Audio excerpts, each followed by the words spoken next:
Hello my dear students, once again welcome to your Civics online class. So today's class again will be doing the continuation part of your third chapter that is known as the Directive Principle State Policy.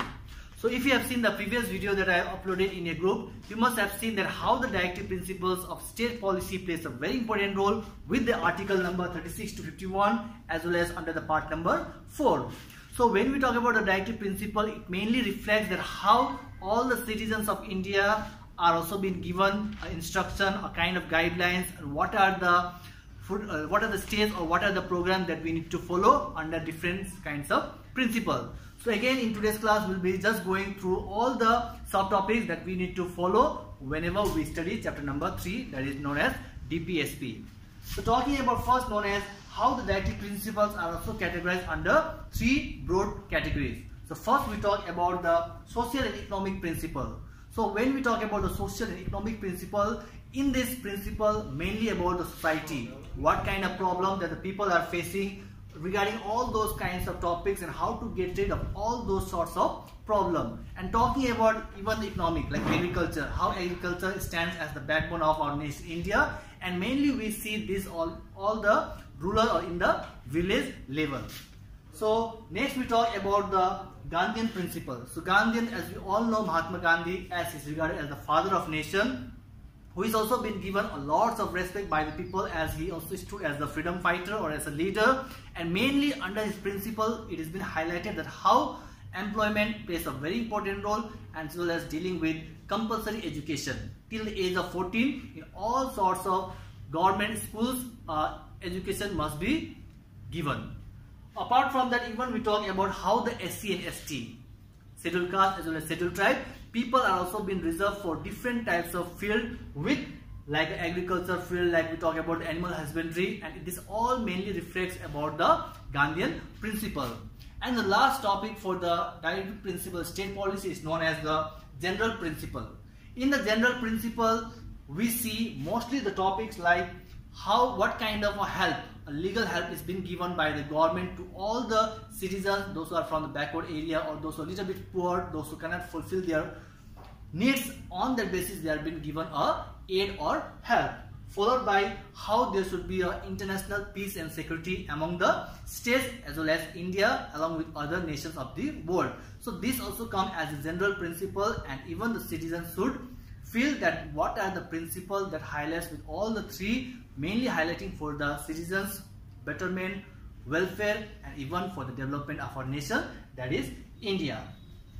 Next, talking about the implementation of directive principle state policy. So when we talk about implementation, we have already discussed regarding the article, parts, what are the 3 types of directive principles, a principle that it comes under it, and how it has been implemented, how it has been executed in all the parts, Indian subcontinent, as well as talking about how citizens are also guaranteed by all these kinds of laws, orders, freedom, and so on.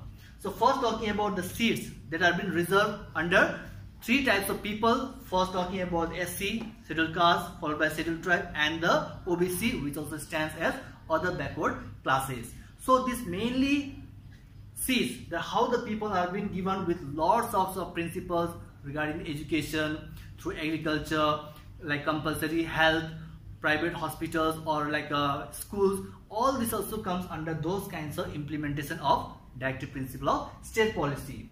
Next, talking about untouchability. Like we all know what is untouchability. The people, those who are from the very small like caste people, they are being actually ignored by those kinds of people during the time of Vedic age. And later on Mahatma Gandhi, he gave a new word for this untouchability known as Harijans, which also known as children of God.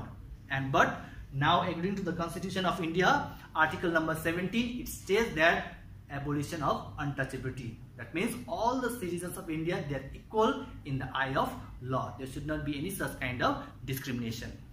And talking about the primary objectives, what are the aims and objectives under the primary level, that is also very much important when we study about this DPSP. Talking about education, education plays a very important role for every individual, like a student, for the citizens, so that they can acquire lots of knowledges, they can be intellectual person, and later on they can do whatever they want, like a jobs, based on the education that they gain from those kinds of institutions or colleges. Followed by health condition, because health plays a very important role. Even health gives a proper basic training of the physical of the body of human being, and that also plays. Next, talking about the democracy, we all know what is exactly the democracy. That a citizen of India, they are given the right to cast vote if they attain the age of 18 and above under the article number 326. And the last, that is known as the basic need. How to fulfill all the basic needs, and even there are lots of schemes, lots of policies that the government of India has been implemented, which basically helps the poor people with lots kinds of like Mahatma Gandhi National Rural Employment Guarantee Act 2009, which gives like 100 days of work. You can see in your local areas where the people they are working with the help of different like weapon sickles or different like a hammer, etc. Based on that also, these are all the schemes for the people's development as well as for the area, state, and followed by nation. There will be lots of development if these kinds of policy have been implemented.